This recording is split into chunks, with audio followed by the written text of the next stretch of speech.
Rovatunkat a Tesco támogatja. A menstruációs szegénység témakörével sokan talán még nem is találkoztak. Nóra, ti vállalati szinten is nagyon sokat tesztek azokért a nőkért és lányokért, akik minden hónapban megküzdenek ezzel a problémakörrel.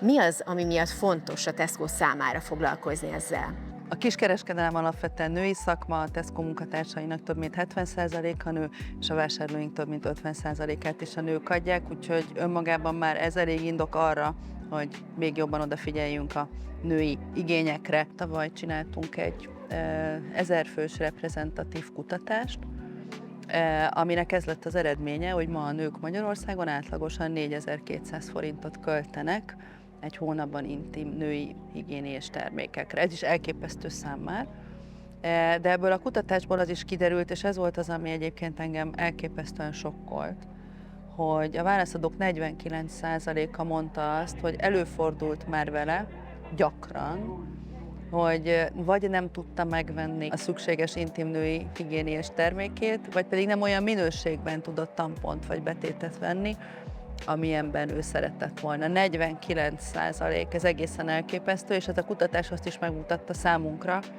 hogy a menstruációs szegénység, mint jelenség, az nem elsősorban a mély szegénységben, vagy a szegregátumokban élők problémája, hanem ez egy szélesebb társadalmi jelenség, amivel foglalkoznunk kell.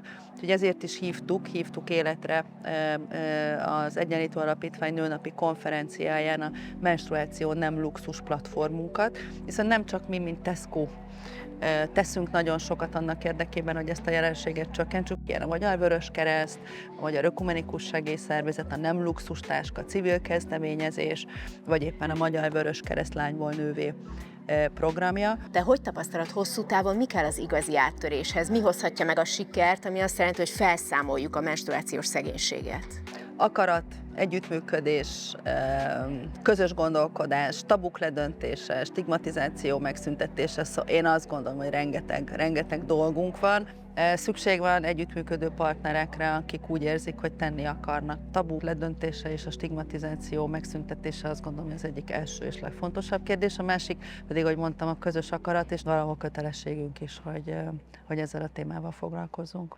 Kata, te a hivatásod révén napi szinten testközelből látod, hogy mit is jelent egészen pontosan a menstruációs szegénység. Mit jelent?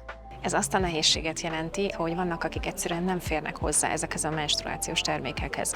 Vagy azért, mert egyáltalán teljesen reménytelen az, hogy ezt saját maguk számára megvásárolják, annyira kevés a jövedelmük, vagy akár a higiéniai feltételek sem adottak, akár a mindennapi tisztálkodáshoz sem. Mennyire állunk messze a megoldástól? Én inkább a rászorulókat látom, és akkor én azt mondanám, hogy nagyon rosszul állunk. Természetesen az országos kép biztosan nem ez, de hiszen mi velük vagyunk kapcsolatban.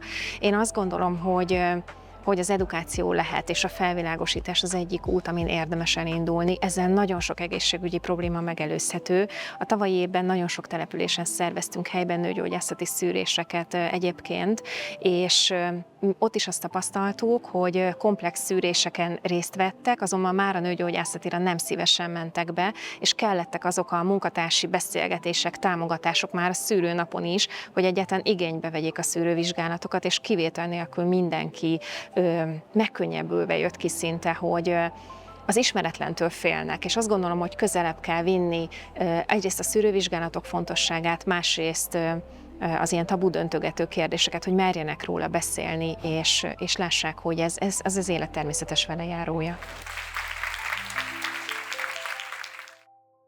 Rovatunkat a Tesco támogatja.